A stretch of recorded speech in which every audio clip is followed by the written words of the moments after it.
孙侯有令，杀死芈月，赏金5000，封关内侯，11万户。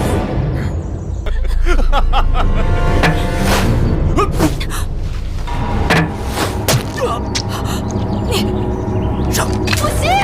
来人，快来人！抓刺客，保护太后！快！保护太后！走。翟离，你怎么样？翟离，我没事。翟离，翟离，快来人！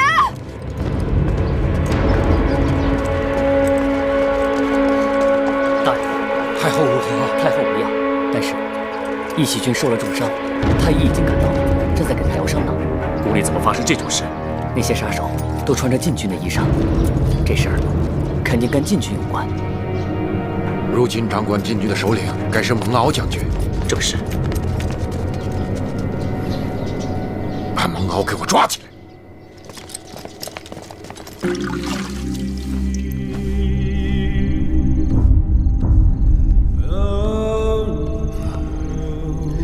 义须君，你终于醒了。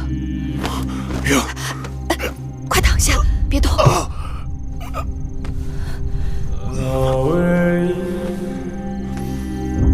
你的伤，太医已经处理过了，没有大碍，放心吧。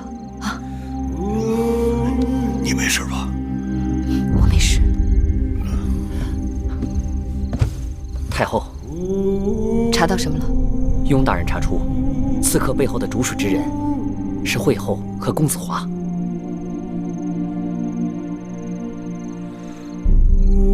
他们怎么会进得了秦宫？是禁军中有人做内应，带他们入的宫。如今，这些牵连之人都已经被关押起来，等待太后处置。好了，我知道了，你下去吧。是。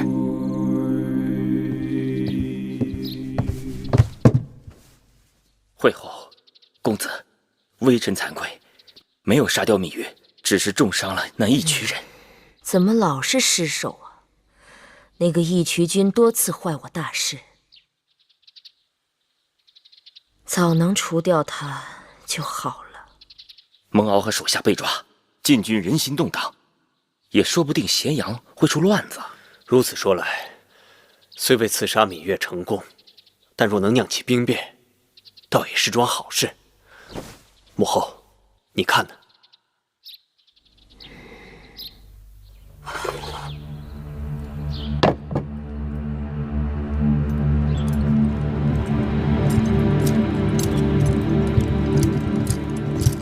太后，萧冉来了。臣协助雍大夫查办刺客的案子，查出了以禁军头领蒙敖为首的一批内应。蒙敖？白起将军听说此事，气愤不过，带人围了禁军大营，抓了不少人，都捆得跟猪羊似的，说要大开杀戒，全部砍头，被我和司马将军暂时拦住。眼下，咸阳禁军人心惶惶，情况紧急，万一发生兵变，你带了那些个被捕的军将名册吗？哦，这就是。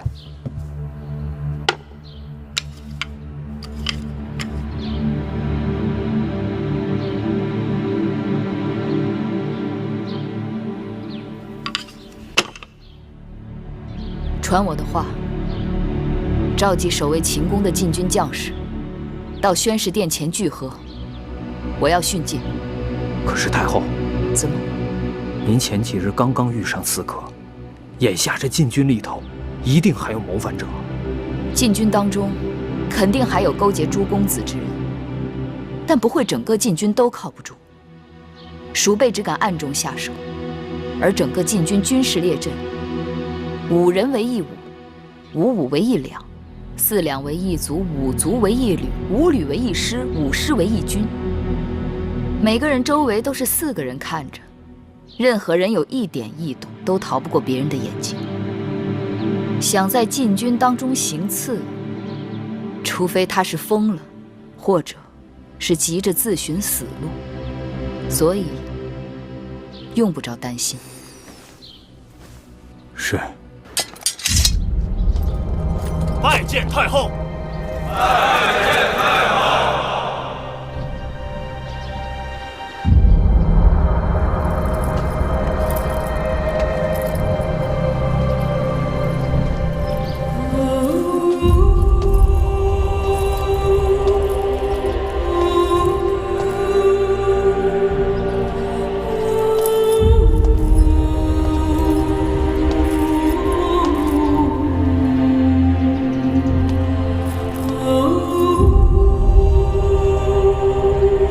将士请起。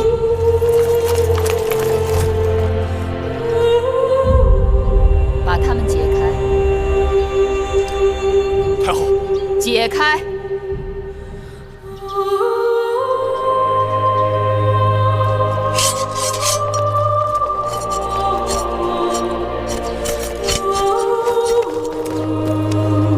诸位将士，我问你们，你们为何从军？当兵吃粮领饷，在秦国当兵有前途。当兵吃粮领饷，在秦国当兵有前途。魏冉将军，你不必带他们回答。听声音，明明都是口不对心。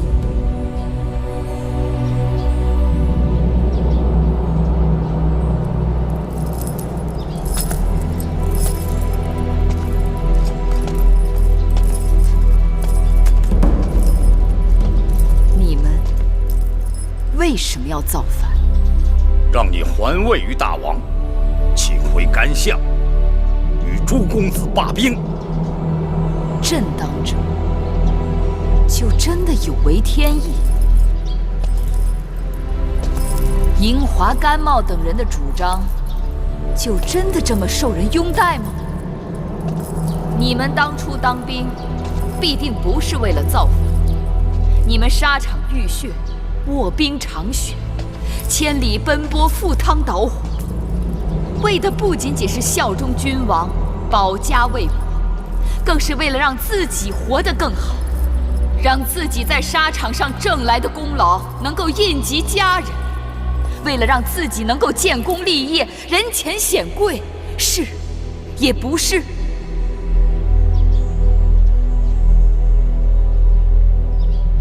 今日站在这里的，都是大秦的佼佼者。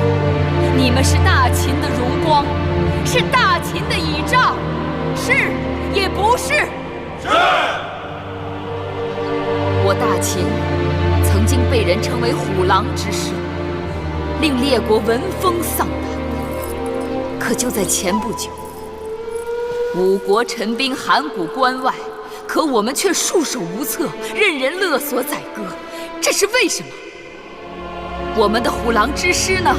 我们的王军将士呢？都去哪儿了？大秦的将士，曾经是大秦的荣光，可如今却是大秦的耻辱。当敌人兵临城下的时候，你们不曾迎敌为国而战，却在王位相争中自相残杀，这就是你们的作为。曾经，商君之法约定，只有军功才可受爵，无军功者不得受爵。有功者显荣，无功者虽复无所荣华。可有些人就是不愿意遵商法，要恢复旧制，所以派人来杀我。你们也不情愿，也不想实行新法，是吗？为何你们站在了靠祖上余荫吃饭的旧族那边，自愿成为他们的鹰犬，助纣为虐，使得他们随心所欲，胡作非为，使得商君之法不能推行，兄弟相残，私斗成风。你们的忠诚不献给能够为你们提供公平、军功、荣耀的君王，却给了那些对你们作威作福、只能赏给你们残渣剩饭的旧族们，是吗？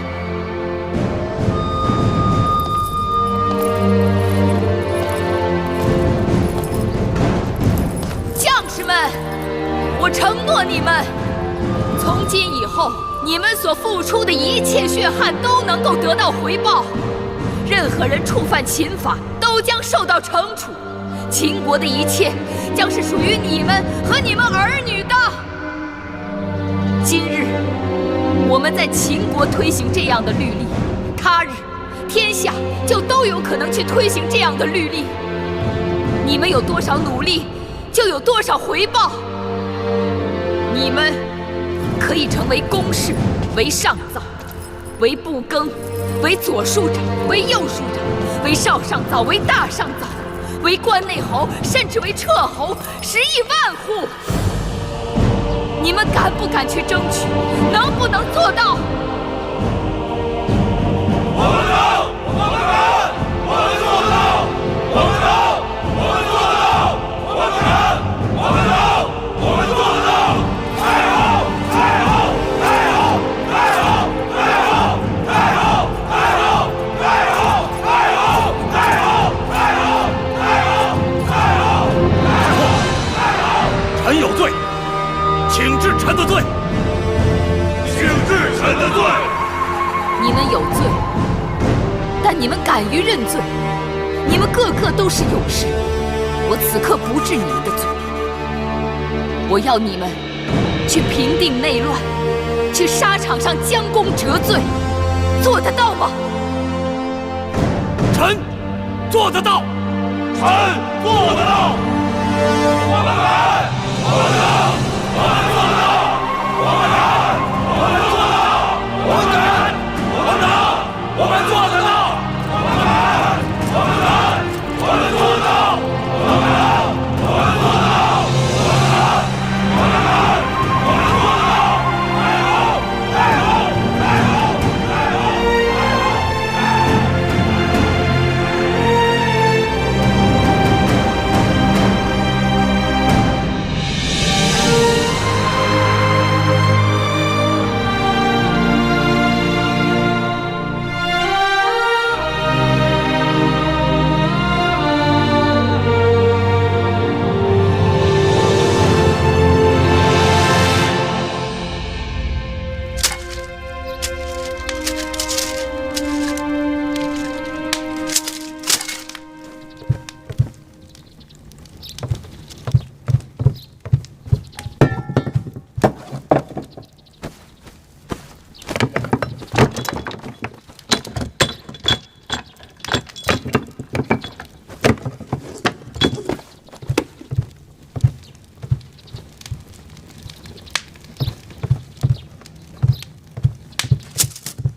甘茂去了雍城，是蒙敖将军出手说甘茂是刺杀太后一案的首犯，所以他就仓皇出逃了。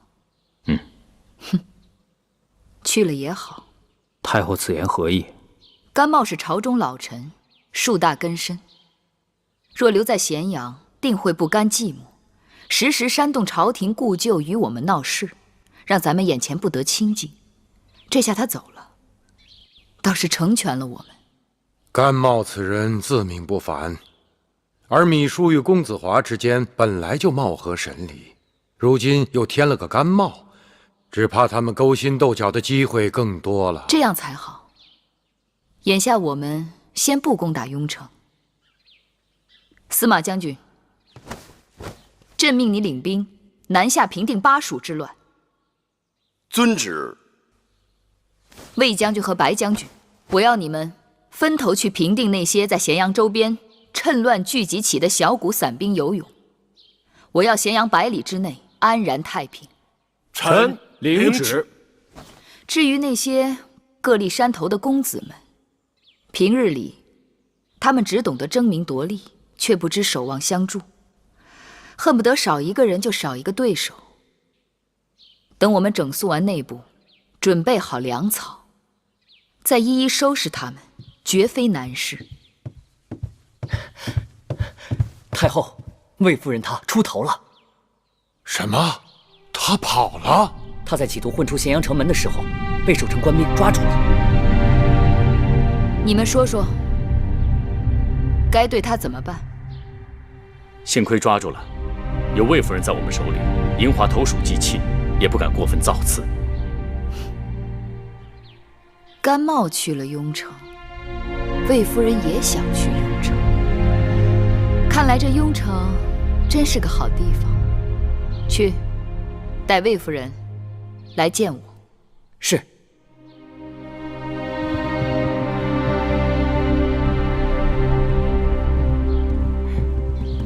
太后，魏夫人来了。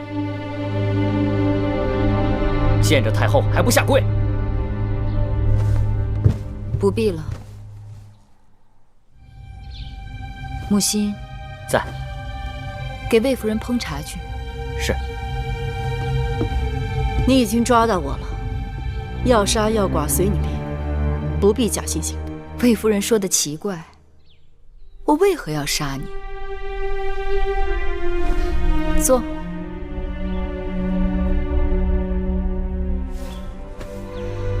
你与公子华已经很久不见，骨肉相思是人之常情，只是雍城离咸阳路途遥远，四乡因兵乱而匪贼横行。魏夫人只带一个奴婢便上路，未免考虑不周，至少该有车马相随，侍从护送。你什么意思？朝廷可以派人送你去雍城。送我去雍城？对，公子华是我大清难得的人才，又是先惠文王的长子。只要魏夫人去了雍城，劝说他解散叛军，恢复秦法新政，一切就都好商量。怎么好商量？让他以江山社稷为重，归顺朝廷，我和大王可以既往不咎，不废称号，不夺封地，委以重用。怎么，魏夫人，你不愿意？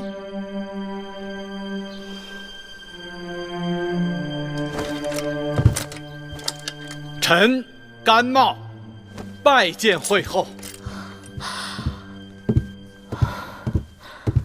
甘相快请起。我等苦盼甘相，如盼甘霖，如今得到甘相前来相助，实在不胜欢心。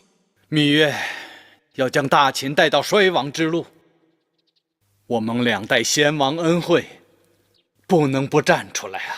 甘相所言极是，那芈月倒行逆施，你我当然要同仇敌忾。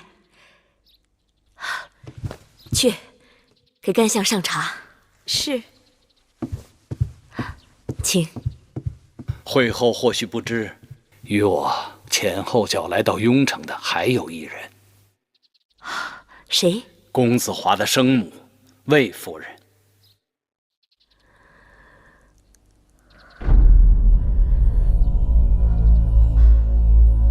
他怎么来了？谁让他来的？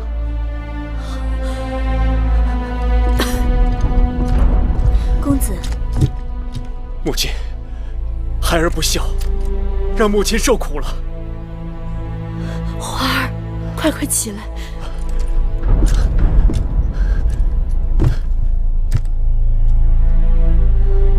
华儿，母亲，母亲逃出咸阳，平安到达雍城，真是孩儿的幸运。华儿这话错了。母亲是被王军的人马护送到雍城的。芈月？是啊，他送我来，希望我能说动你罢兵，归顺朝廷。你答应他了？我当然答应他了。母亲喝口水。花儿，母亲一心只想见你，他就算是让我跳火坑，我都会答应。不过，我告诉他，最后结果如何，都由我华儿自己做主。母亲，华儿已经没法回头了。华儿身边站着诸位王族兄弟，背后是秦国所有的旧族。惠后已经答应立我为储君，一旦攻入咸阳城，便即刻立我为王。那大秦的明日，不是那芈月的，便是华儿我的。我同那芈月已经不共戴天。华儿，无论你打算怎样做，母亲都赞同。那就要让那惠后尽快兑现诺言。你是先王的长子，德才兼备，军功赫赫，受众人拥戴。他立你为王，那是你该得的。有了这个名分，你就可以名正言顺的带领着你的兄弟们进军咸阳。魏夫人真是命好，别人离开咸阳都面容污秽、狼狈不堪，看魏夫人却衣裳光鲜、气定神闲的样子。这一路上怕是也没吃什么苦吧？惠后说得对，人该吃多少苦，都是命里有数的。上天眷顾我华儿，我也跟着沾光。依微臣看，魏夫人能来雍城也是件好事。从此公子上阵杀敌，也就不会再有后顾之忧了。确实，由此可见，芈月能从魏夫人来雍城，那也是从善之举。你胡说什么？那芈月会有此等善心？此举或许是来动摇军心的。军心稳不稳，如今都是我华儿说了算。不管怎样，从这件事看，妇人之仁，免不了要做舍本的生意啊。魏夫人从咸阳来，应该知道咸阳那边正在整顿兵马，筹集粮草，准备对付朱公子。眼下战局焦灼，不知诸位有何打算？想必甘相也知道，这雍城乃是大秦宗庙所在，这里旧部力量强大，对我部一向倾力支持。我们与咸阳那边已有大小几战，各有胜负。如今甘相也来到雍城，说明人心所向，众望所归呀。昨日和母亲商讨后，想做一件大事。请说。咸阳那边与我们是王位之争，也是一场名分之争。母后是嫡母，而芈月那妇人的身份却只是个八字。虽说公子季有先王遗诏，但母后信誓旦旦说那遗诏是伪造的。可如今，却让那芈月之子矫诏登基，误导天下。若我们也能在雍城宣告登基，就可传召天下，号令父王的旧部老臣倒戈。兄长得陇望重，为我大秦之王，乃是众望所归。华儿说的是实情，但此时此刻宣告登基，恐怕不妥。有何不妥？你应当知晓，在母后心中，你是大秦唯一的新君。我们之所以能跟咸阳抗衡，是因为我们聚集了朱公子的势力，人马兵力甚至多过芈月的兵马。朱公子虽威望才德远不及你公子华，但他们人人皆有争位之心，王位空置，可以使他们戮力同心。若是公子莽撞宣布登基为王，朱公子心生不满，只怕你公子华会成为朱公子的敌人。那也不能一直这样下去，让我华儿无名无分，出生入死。母亲不必多说，你们该知道，我嬴华并非真的贪图那个王位，我只是为母后抱屈，不忿那芈八子以伪诏发号施令，完全不把母后放在眼里。花儿为母后着想，我记在心里。其实母后也巴不得你公子华立即登基，运筹帷幄，号令天下。但母后也得为大局着想。从长计议，惠后此言诚恳，以臣之见，还是暂缓称王为更好。只要惠后在，朱公子为了示好惠后，便会听从我们从雍城发出的号令，公子的王位也指日可取。好了，此事就商议到此吧。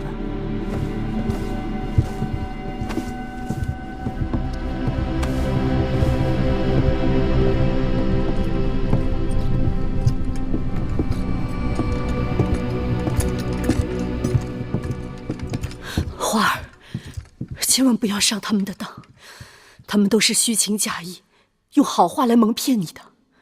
孩儿看得清清楚楚，他们想让我带兵进攻咸阳，我却偏偏在雍城按兵不动，看他们能怎么样？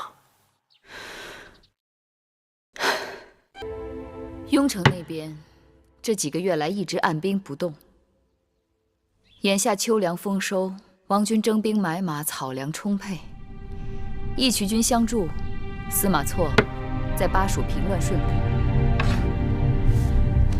诸公子当中，魏良人的儿子公子池已率先向朝廷表示归降，其他公子也有人悄悄向朝廷表示了归顺之心。因朝廷下旨，凡宗室旧族支持公子们造反者，一律取消爵禄和暗例供给。旧族们开始与叛军疏远，诸公子闹事的气焰日渐式微。楚离子，你看呢？是时候了。好，你是大宗伯，掌管宗室之事，平日里又与众公子们多有来往，就由你即刻写信给诸公子，就说大王与他们本属骨肉至亲，他们割据造反也是为了自保，所以既往不咎。大秦儿郎不能自相残杀，徒为亲痛仇快，请他们回咸阳共佐大王。若不肯归降，就以叛逆之罪行征伐之师，到时候就后悔晚矣。是。这是刚在边关截获的惠后敏书发给大王的信函。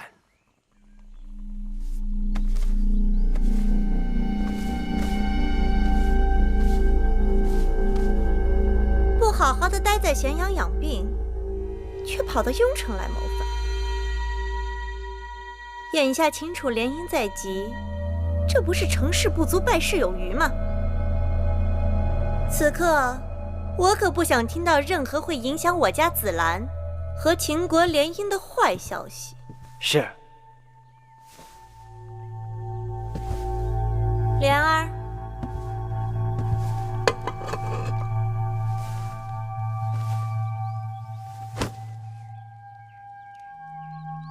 蒙将军当真要冒险去雍城？蒙敖，承太后不杀之恩，悔不该当日做出那些糊涂之事。眼下雍城的旧部仍然在走我以前的错路，蒙敖不忍看兄弟们自相残杀去送死。如能劝他们归降太后，于公于私都是好事啊。好。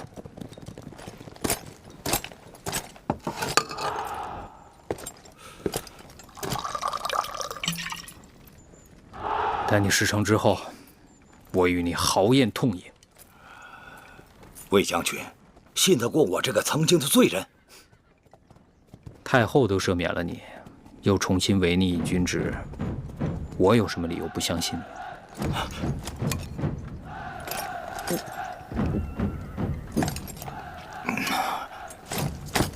末将告辞。后会有期。芈八子在宣誓殿已经坐稳，就要对我们动手了。可那公子华却以各种口实百般推诿，至今按兵不动。咸阳正在调集兵马，要征伐朱公子，我们的时间不多了。为今之计，我们必须收拢人心。我想以会后之名通告天下，请朱公子到雍城聚集，由公子华为主帅，共讨咸阳贼兵。好，就照甘相说的这么去做。恐怕诸公子们见不到好处，不肯来呀。甘相以为我还能给他们什么好处？粮草、钱财，还是封地？这些好处得通通拿下咸阳城才有。眼下就是两手攥空缺。问题的关键还在营华。这个营华还在跟我讨价还价。我知道他想要什么，权衡轻重。看来这次我是不得不给他了。大战在即，会后必须速做决断。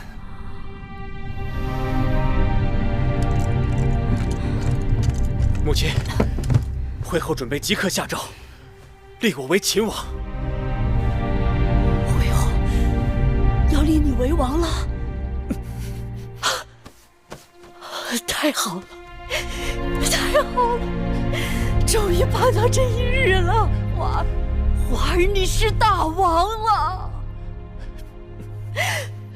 你当了大王，出征讨伐贼子，也好出师有名，号令天下，招抚王军归降。母亲，母亲，母亲！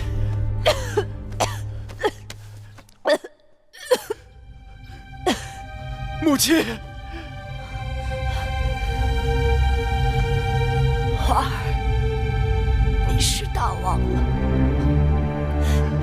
母亲，你是大王了。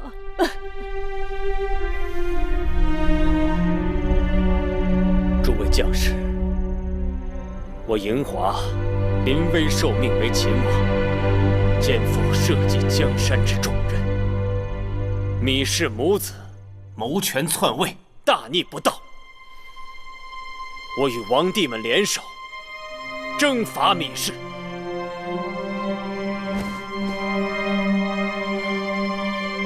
诸位若能助我成就大业，当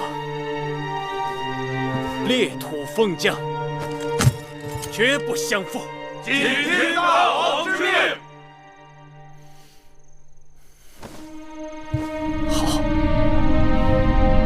好，寡人绝不负诸位爱卿今日之功，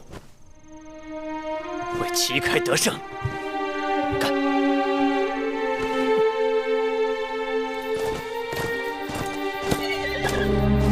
你们跟着我蒙骜出生入死多年，我想跟你们说几句心里话。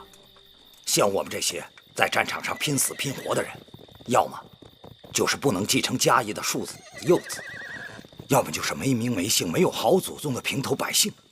就算公子华他得了王位，他还是恢复旧制，可我们又能得到什么呢？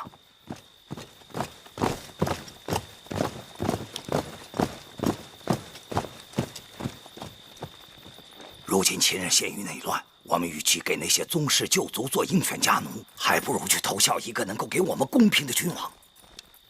至少心里头明白，我们拼死拼活的打仗是为了什么。如果我们战死沙场，我们的家人，他们又能得到怎样的保障？将军说的对，我们都听您的。将军说的对，我们听将军的。朕得到消息，公子华自立为伪王，恢复旧制，倒行逆施。另外一些叛乱公子的兵马也已经开始向雍城集结。我大秦王者之师95之尊，从今日起，我等将征伐诸公子之乱。楚里吉，臣在。朕命你亲自起草讨伐檄文，将宁华等人背道逆礼之罪昭告天下。遵旨。刘瑞，臣在。你为中军主将。遵旨。白起，臣在。你为中军先锋。遵旨。魏然、李荣，臣在。你们各领一支人马，分头为左军和右军。我要你们依我的旨意，听从雍大人调遣，征伐雍城之叛军。遵旨。望尔等齐心协力，共同剿灭叛军，保我大秦一统江山。臣遵旨。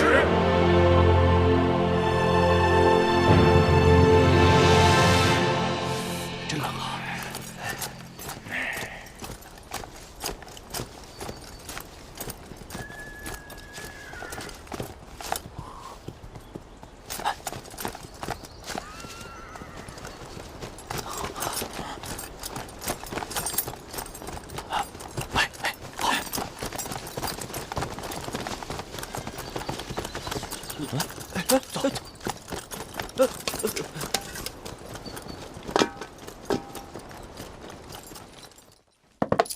报！白起将军大败公子峰！报！白起将军大败公子峰！公子雍率众归降！捷报！捷报！公子雍率众归降！捷报！捷报！司马错将军与义渠军平定蜀中之乱！司马错将军与义渠军平定蜀中之乱！捷报！捷报！什么友谊？喝了这么多的药，一点用都没有。太后，您消消气，这兵来如崩，兵去如灯，急不得。我不是急，我是恨啊！樱花这个没用的东西，他也能算是一个大王。不但朱公子没有几个甘心跟随，就连他自己的将士都拢不住。这芈月的兵马刚要打来，自己底下的将士就散了一半。平日里天天围着我转，这10天半月人呢？这人都干什么去了？他打的什么主意？惠后，如今王军已兵临城下，咱们得想想退路。退路？往哪儿退呀？这世上没有一个可信的人，就连自己的至亲骨肉都靠不住。我往楚国写了多少封信，没有一封回信呐！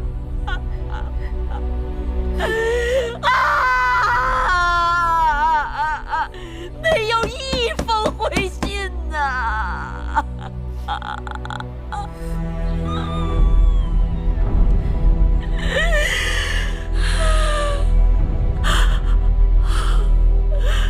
珍珠，我让你给我准备的鹤顶红，惠后，你得给我备着，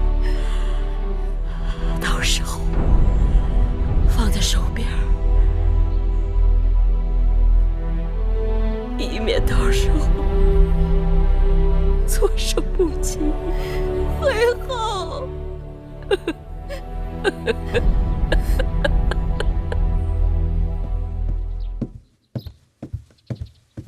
夫人，这是您的凤冠。大王真是孝顺，让雍城最好的缝纫绣娘做出来的嫡衣，一点不比咸阳宫里头的差。这会不会僭越了规制啊？夫人是大王的亲生母亲，就是该让天下知道大王心里头最敬重的人是谁，免得人前人后让惠后压了夫人一头。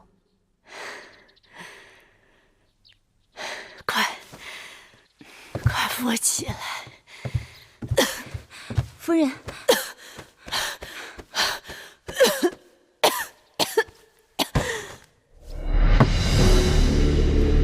军已经开始攻城了。大王，南门也兵力空虚呀，北门也快顶不住了，损失惨重啊！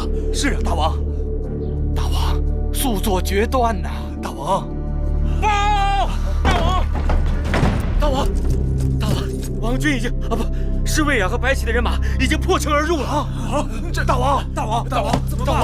大王，大王，莫慌，你们几个快随寡人冲出去！是。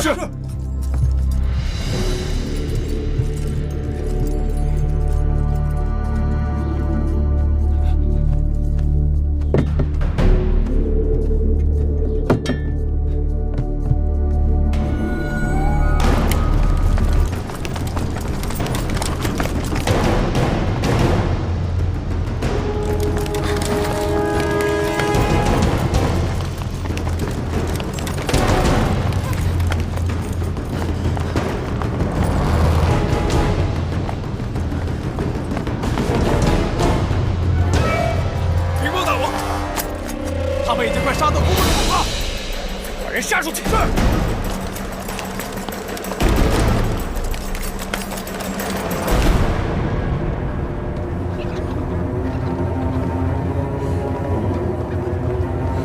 先生，咱们这是去哪儿啊？魏国。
当知本王心性，宁为玉碎，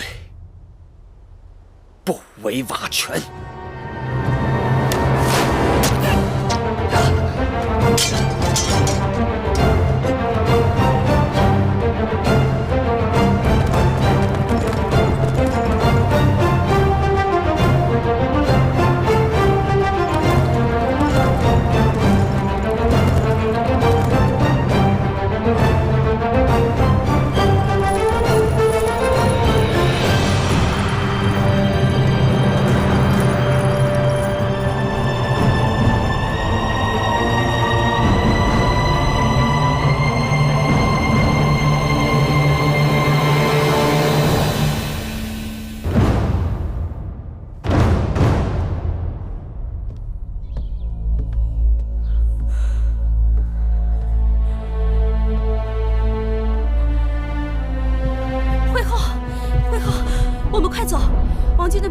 杀进雍城了。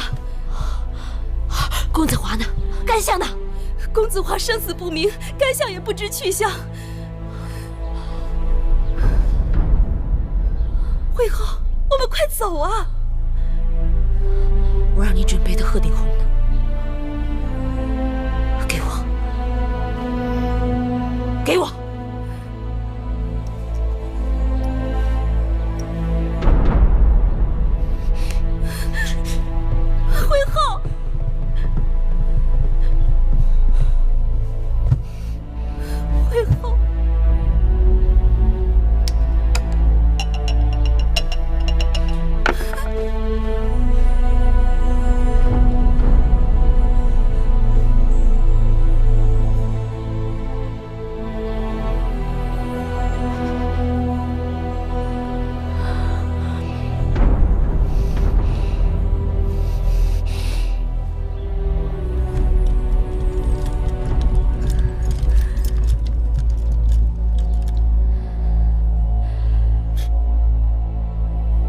别在那装模作样。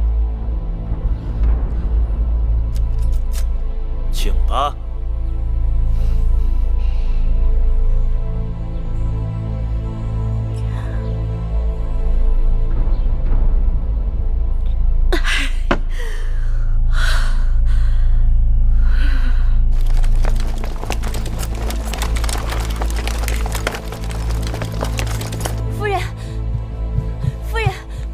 王君来了，夫人。花儿等急了，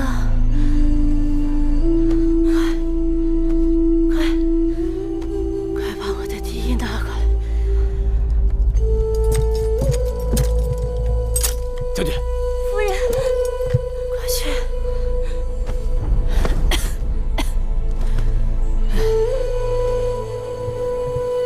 笛。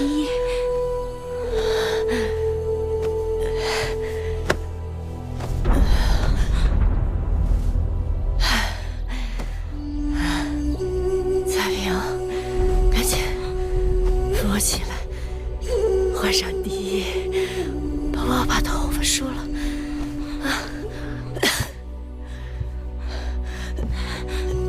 夫人，夫人，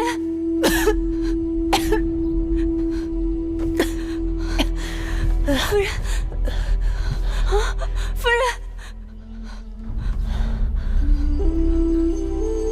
彩萍，你听，是花儿。车马依仗的声音，是花儿的人马来了。花儿特地派人来接我了，夫人。夫人，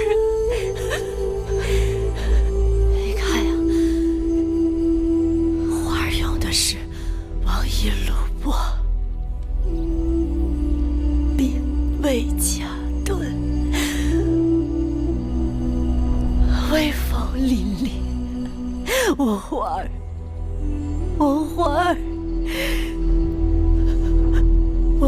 儿，当上大王吧！快帮我把笛穿上，快！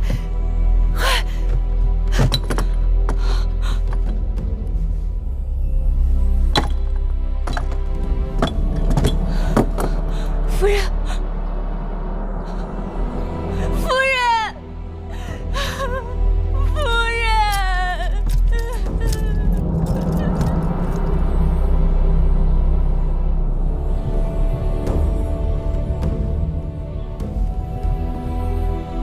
报！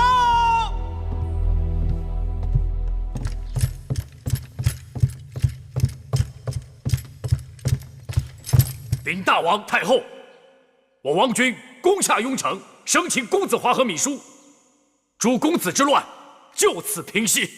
臣恭贺大王，恭贺太后，兴起大秦社稷，从此四海升平，八方宁静，万国来朝，千秋太平。自此，在秦武王嬴荡死后，被史书上称为季军之乱的秦国3年内乱彻底平定。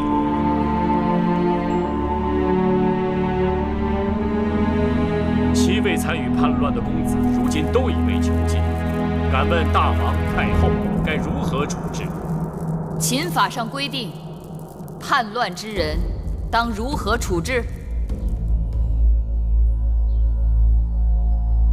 处离子。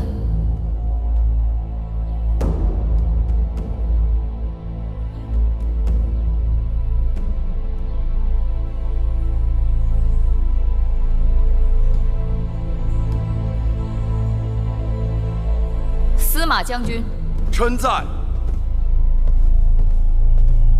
臣以为当斩。不可。有何不可？他们都是先王之子，纵有罪行，怎可与庶民同责罚？是啊，都是公子王孙，纵然是谋反，成者为王，败者只是不关痛痒的轻罚几下。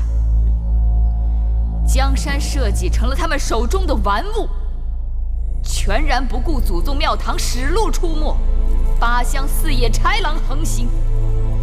3、5年后，他们高兴了再版一次。谁在意生灵涂炭、哀鸿遍野、民不聊生？不让他们付出代价，造反在我大秦便永远如同儿戏。枉死几万兵士、数十万庶民，亦如大风吹过，片叶不沾。如此国不成国，法不成法。一旦外敌到来，江山覆亡，呜呼哀哉，灰飞烟灭。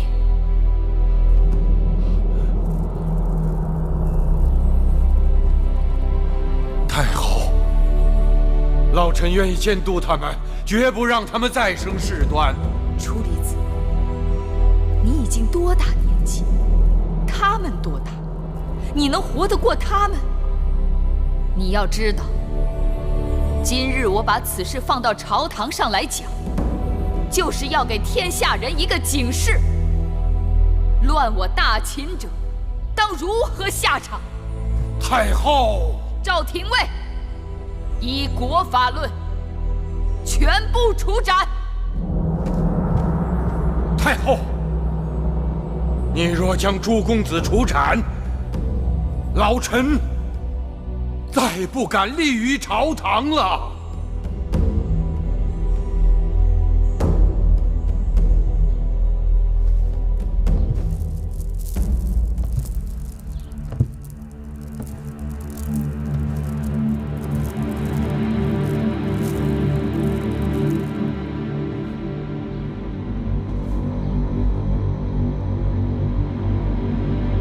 我不受任何人要挟。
三思啊！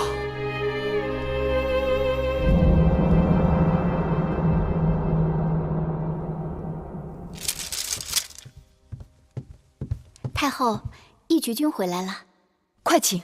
是。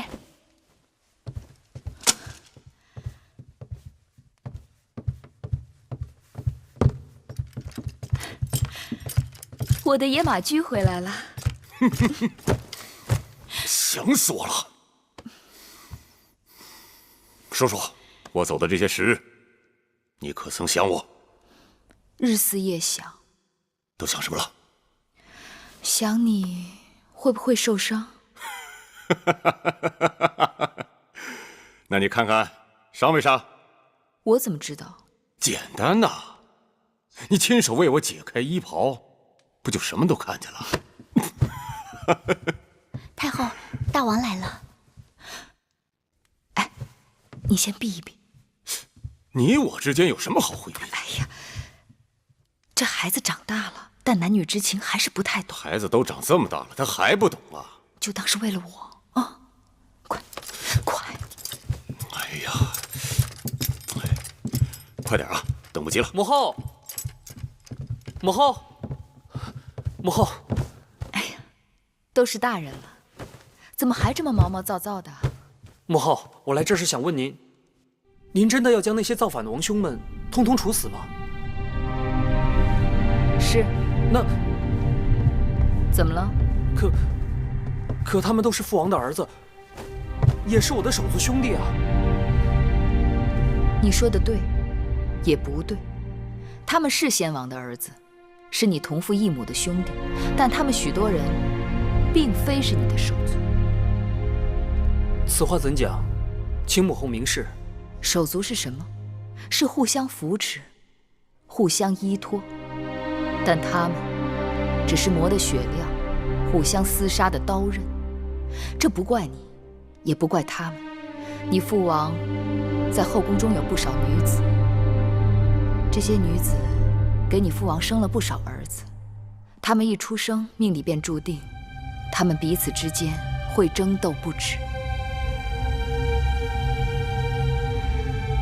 一个国家只有一个国君，谁不指望自己是那独一无二的人？为了他，杀戮无辜，绝不手软，这还算得上是手足吗？可是，像父王和处理子那样的兄弟，不也很好吗？他们是兄弟，但他们更是君臣。首先要为臣者安于为臣，为君者爱护臣下。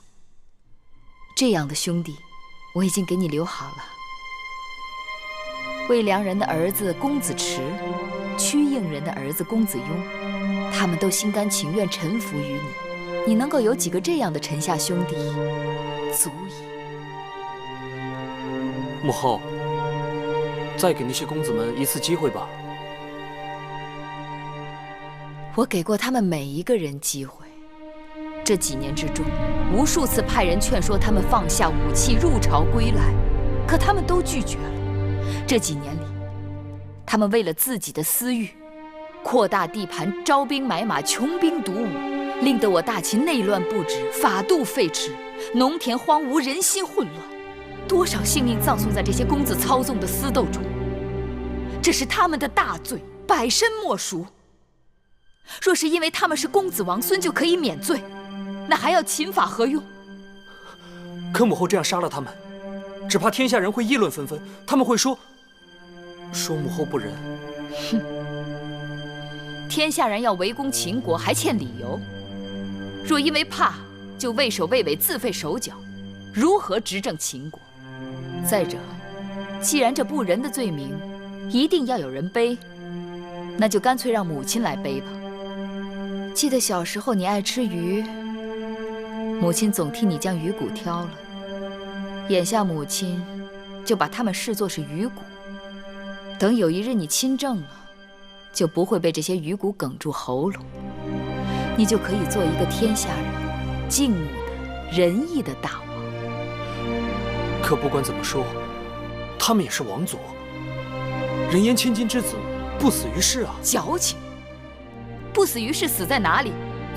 有人谋逆，明明该死，却要我假意仁慈，发配他们到乱军之中，然后暗使手段，或下毒，或坠马，或落崖，让他们死得无声无息。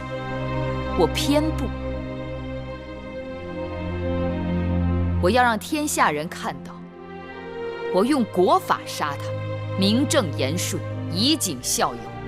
我也要让天下人看到，我言出法随，一切都在光天化日之下，不必矫情伪饰。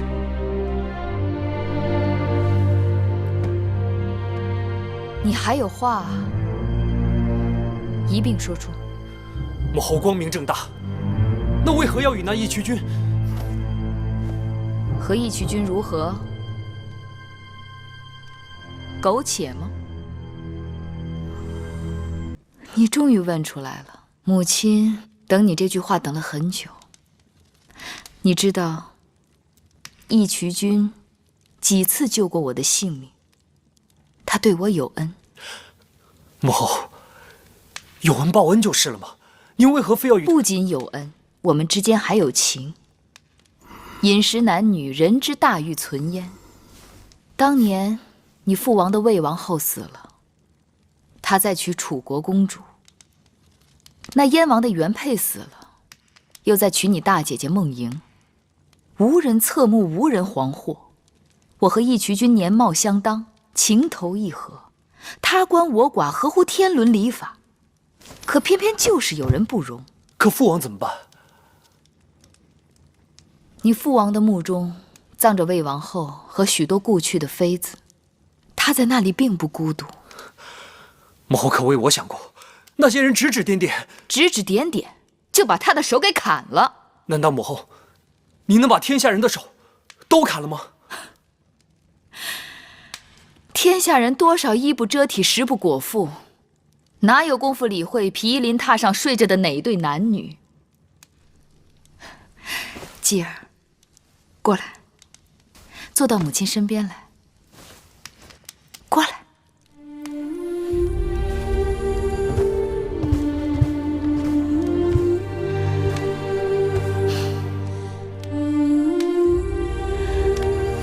我的继儿长大了，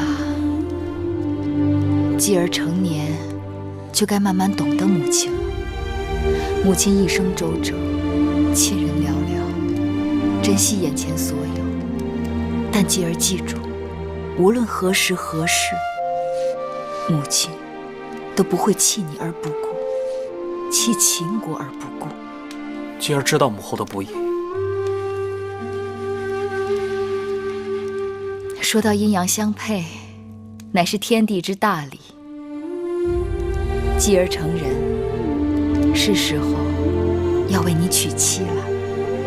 我为你许下的王后是楚国公主，人贤淑漂亮。一会儿我就让人把画像送到你宫里去。不用，儿臣的婚事由母后做主，儿臣先回去了。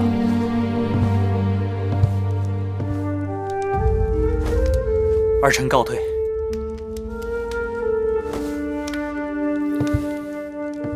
太后，外面下雪了，好冷啊！天渐黑的时候下雪最冷。在燕国时，寒冬难挨，亏得有义渠君送的皮毛，魁姑把它们做成了袍子，继儿才能熬过来。月儿放心，以后会日日出城狩猎，让你和继儿日日有不重样的新衣穿。好，你出门狩猎，去获取百兽之身。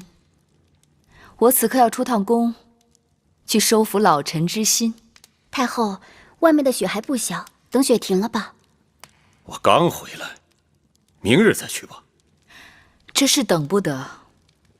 何况你也知道，出门打猎若天气不好，反而会有意外的收获。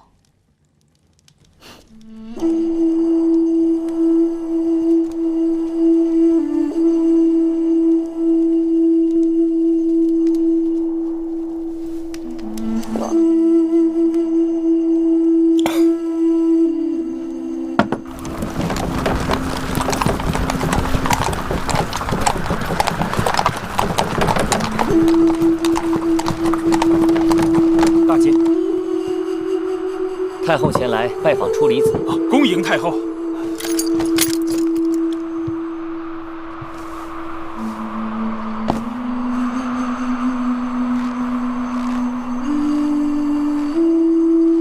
拜见太后。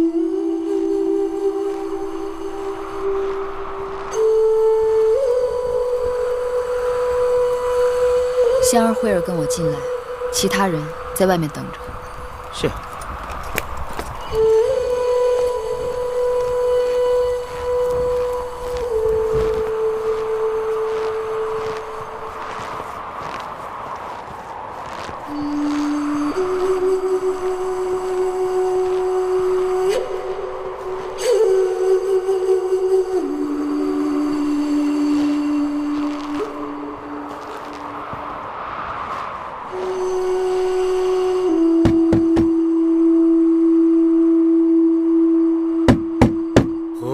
敲门？是我，芈月。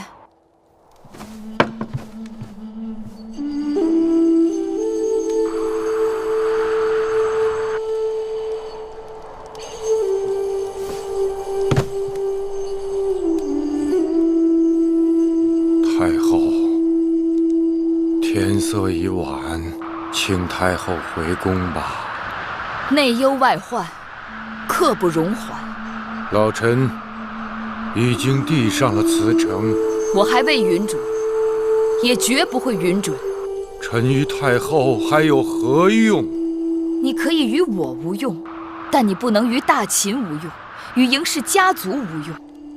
我要你做嬴氏家族的定海神针，为嬴氏家族做一个大长老。我不情愿。说气话无用，作乱的朱公子，我是一定要杀的。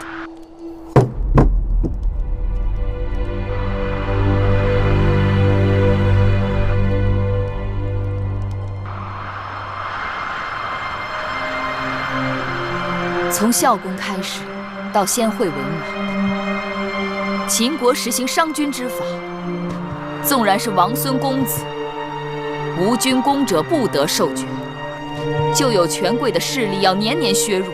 秦国的天下仍是嬴氏的天下，但谁作乱谁作死。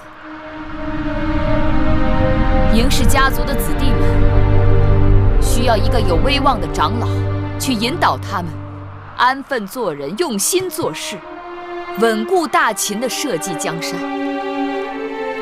臣老了，看不懂世事，料理不了朝政。太后，外面冰天雪地，天寒地冻，还是请太后回宫吧。不要紧，我在燕国见过比这更大的雪，更寒冷的夜。我会等你出来，与我一起议政。你一刻不出来，我等你一刻；你一夜不出来，我就等你一夜；你一世不出来，我就等你一世。我就不信你一辈子也不出来。太后如果自己愿意等，那老臣也不勉强。老臣要歇息了。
香儿，我的排箫可带在身上。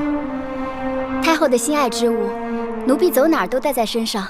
太好了，红梅白雪，就差一曲好乐，把它给我。手都冻僵了，怎么吹啊？这排箫不怕手冷，怕的是许久不吹生疏了。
后这是在吹楚曲。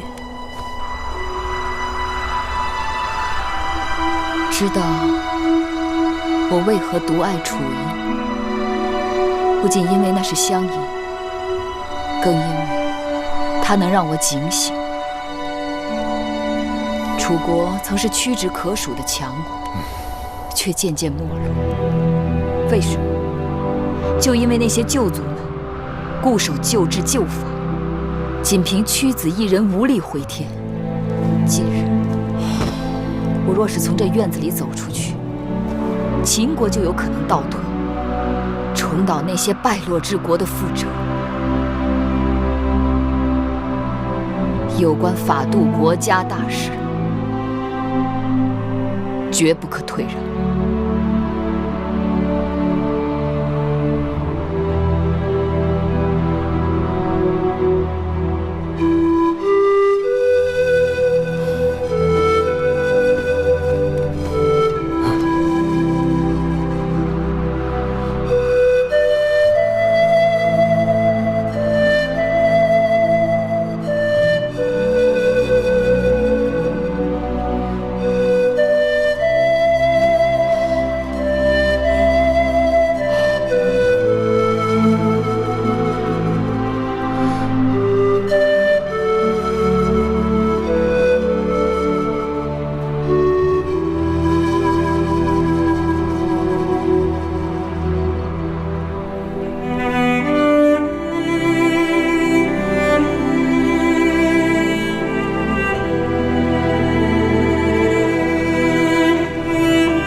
起得好早，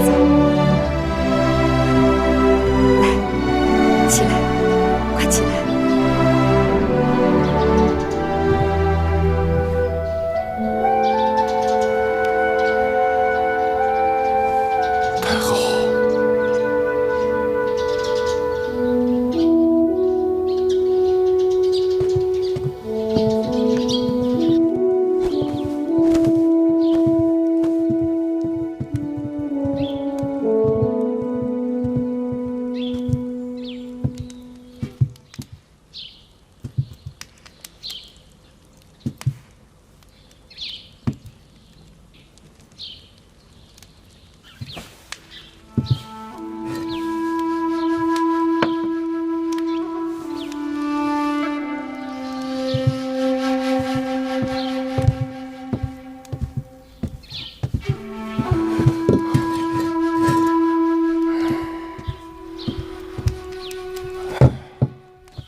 太后，烤火吧。还好在燕国时练出来了。我们在燕国时，极冷的天气却买不起炭火，几次差点冻死。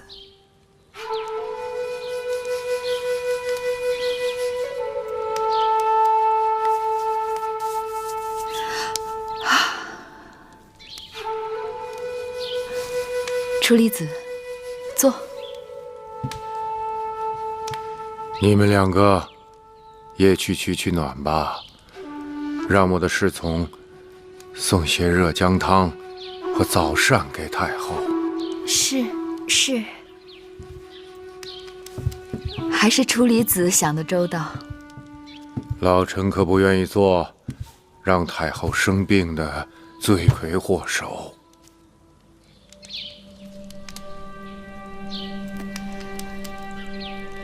你对我有怨气，却拿我没办法。老臣自然没办法。老臣不及太后。你何事不及我？老臣聪明不及太后。错。若论聪明，世人都说智如初礼。你不聪明，谁还敢说自己聪明？太后取笑老臣了。我的确不如你聪明，但你却拿我没办法，因为我能豁得出性命，吃得了辛苦。我虽出身王族，却一直被人踩在脚下，一无所有。我不墨守成规，也不怀挟偏见。我既能一致决生死，又能一笑泯恩仇，这些你都不如我。楚离子，你聪明，但你又太过聪明了。未虑胜先虑败，未虑得先虑失。你的聪明害了你。我要除掉谋反的公子，你心痛了。我不跟旧族们妥协，不承认他们借战乱掠取的土地，你怕开罪了他们。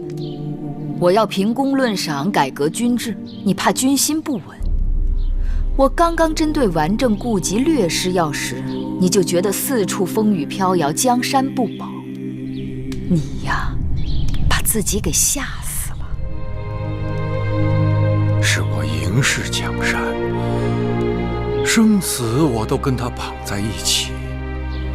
若有一日天下大乱，太后躲得掉，老臣和大王却是躲不掉的。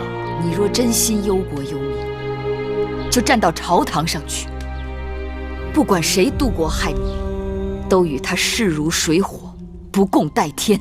可他们是我秦国的王族，嬴氏子孙呐。是啊，那些跟随他们的人，都还是秦国的老旧族呢。可是楚离子，你何不将眼光放远一些，想一想，若过10年、20年，有一日，秦国再也不分什么老秦人、新权贵，所有生活在我王旗底下的都是秦人，如同700年前，天下所有人都奉周天子号令一般。那一日，秦法取代今日的周礼，诸侯之间再无战争，四海归一，天下奉秦，国泰民安。楚离子，你可敢愿大秦有这样的一日？太后雄心虽好，谈何容易？别忘了，我秦国刚刚被人割去不少国土城池，还是太后您亲手所为。他们趁人之危，我要他们如何从我手里拿走的，就要如何还回来，并且要加倍奉还。他们不会任凭太后摆布的。不是？怎么知道？好，老臣愿与太后打一个赌，不敢说天下奉秦，老臣只盼望秦国能恢复到先惠文王的盛况。楚离子还是心有宏愿的人，天下奉秦是秦国的必将成就。或许你我有生之年见不到，但该要我们的儿孙替我们做到。说到恢复先惠文王的基业，我与你10年为期，如何？老臣敢为太后鞠躬尽瘁，是太后为先下功惠文王。可如果10年期到了，太后没有实现承诺，那太后就退居内宫，不能再行干政。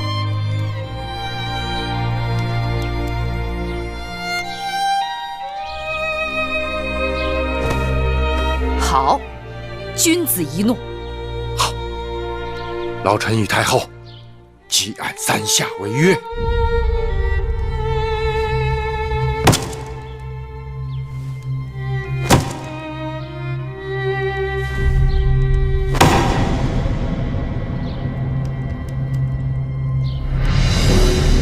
公元前305年，叛乱七公子在咸阳伏法，诸公子之乱就此平息。醒醒！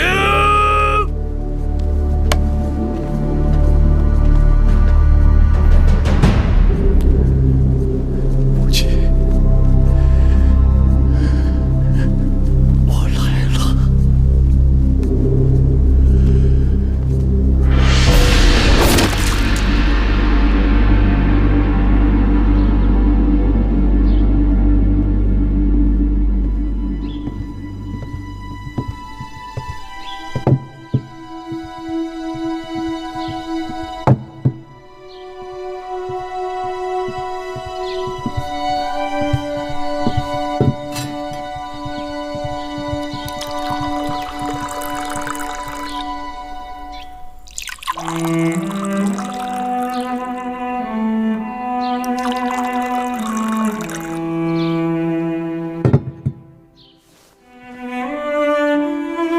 大王，我来看你了。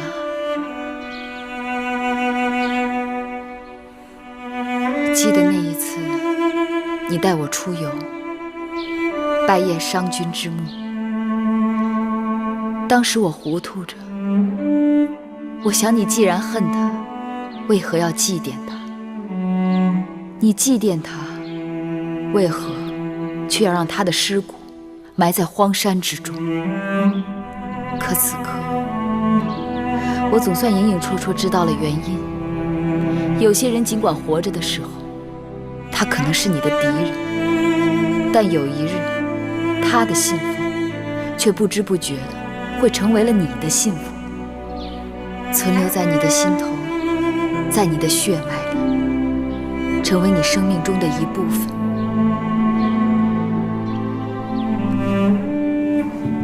这杯酒就敬给那个让你爱恨交织的人。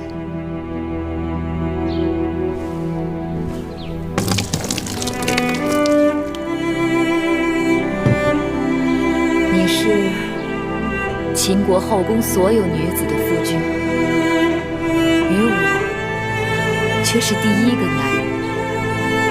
我曾经爱慕于你，依恋于你，视你为父为兄。你对我有桃李之交，开导蒙昧之恩。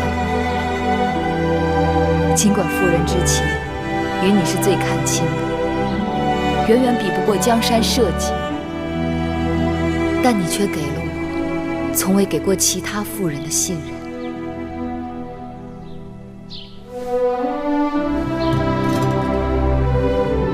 这第二杯酒，我敬你，谢你使我自重自信，从不妄自菲薄，才有了今日的秦国太后。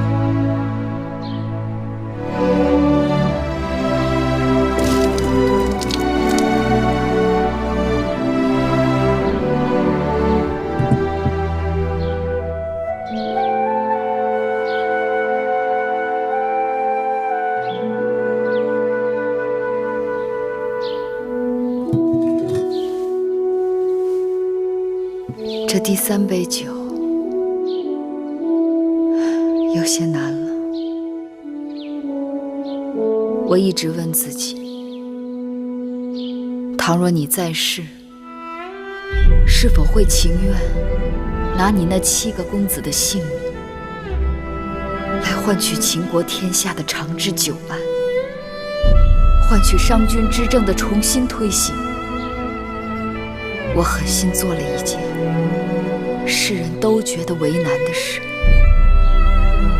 但若是不做，只怕秦国就要为难。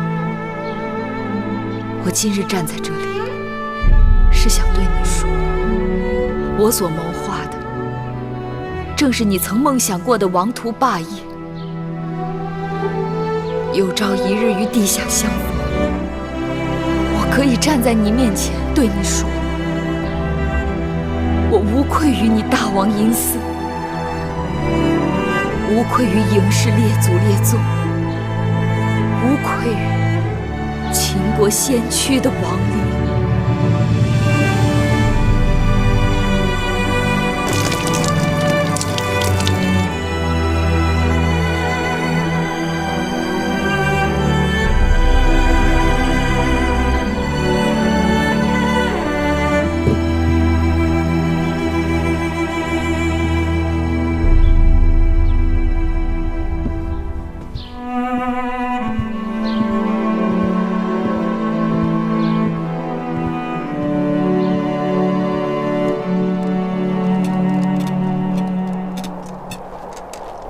木心，你可知俗语“瑞雪兆丰年”？我们那边都说，冬有300是丰年。宫内一片祥和之气，不知那会后在清凉殿怎么样？那清凉殿并非冷宫，只是伺候的人少了点，用度减了一些，倒也没大委屈的。他回咸阳不少日子了，我也该去看看他了。是。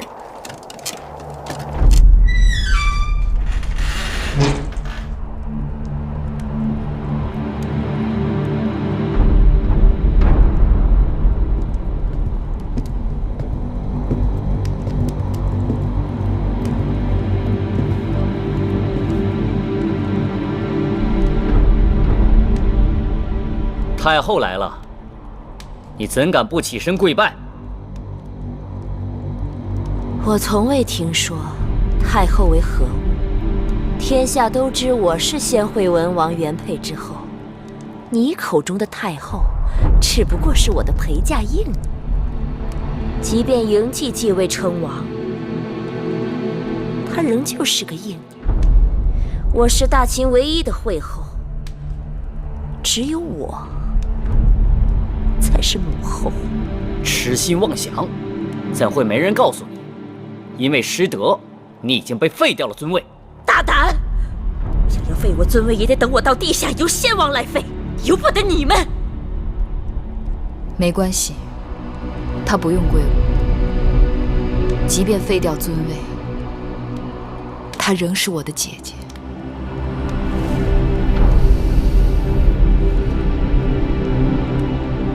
你们先出去吧，在门外等我。是。是。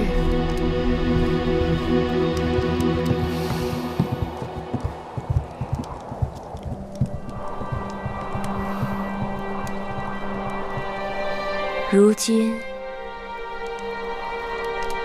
你当上惠后了？不，惠后仍然是你。你不敢与我争。我早就告诉过你，我不想与你相争，只是你不肯信罢了。争不争，你都赢了，说这些有何用？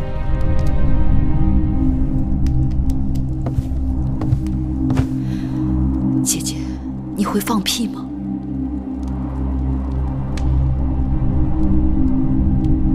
你说什么？放屁！你看我。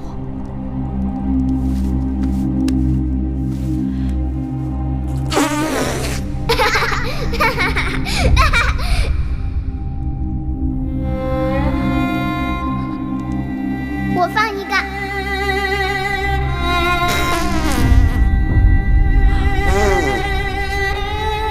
我可以放个连环屁。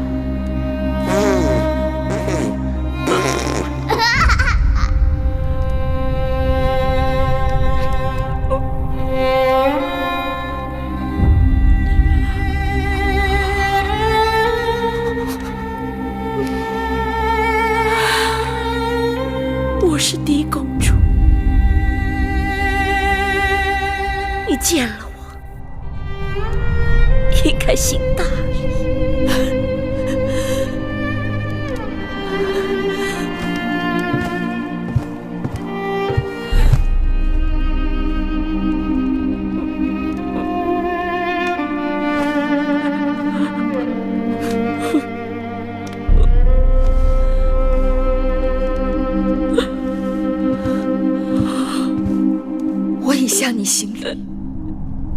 你应该想我心里了。为何？来而不往，非礼也。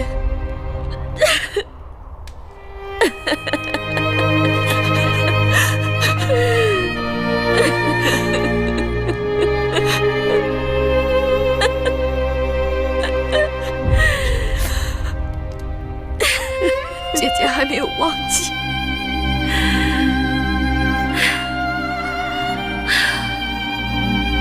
忘记什么？忘记我们的当初。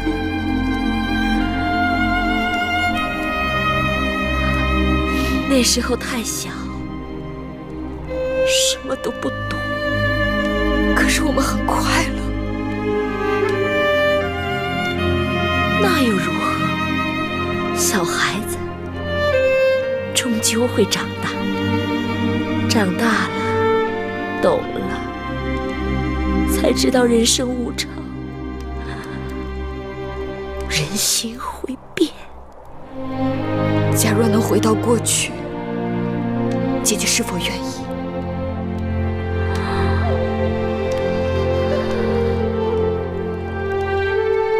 你我都已回不去了。不曾试过，怎知不行？是什么？怎么是？难道你能让时光倒流？能让先王与我情谊如初？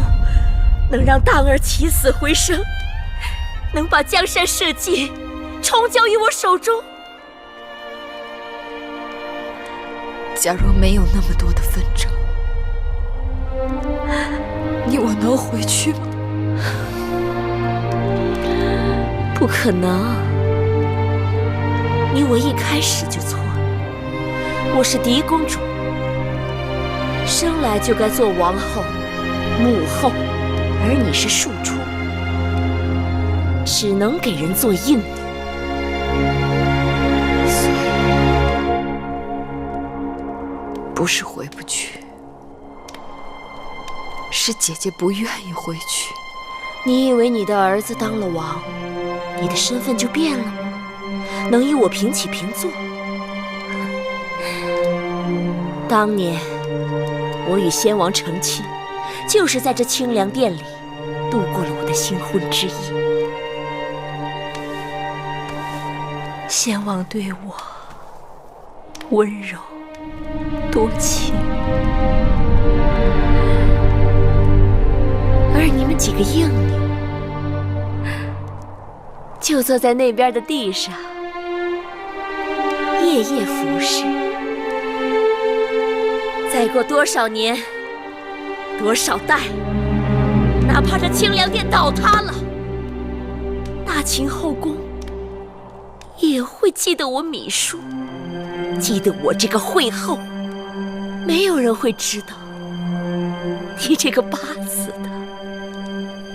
万一事与愿违，姐姐说的都是错的。那我也要将错就错，一错到底。我的人生告诉我，成则为王，败则为寇。如今我无夫无子，孤家寡人。你若真想成全我，就杀了我吧。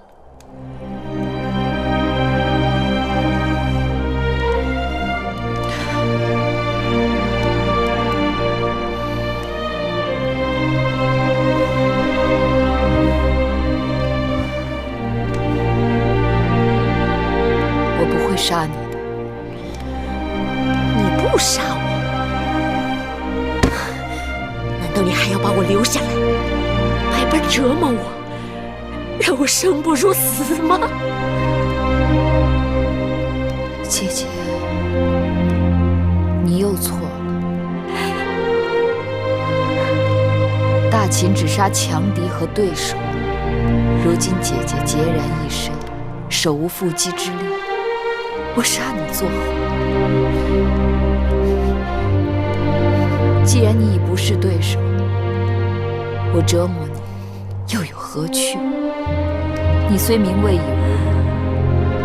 但你仍是我的姐姐，我会永远记得你曾对我的情分，保你衣食无忧，在清凉殿安度余生。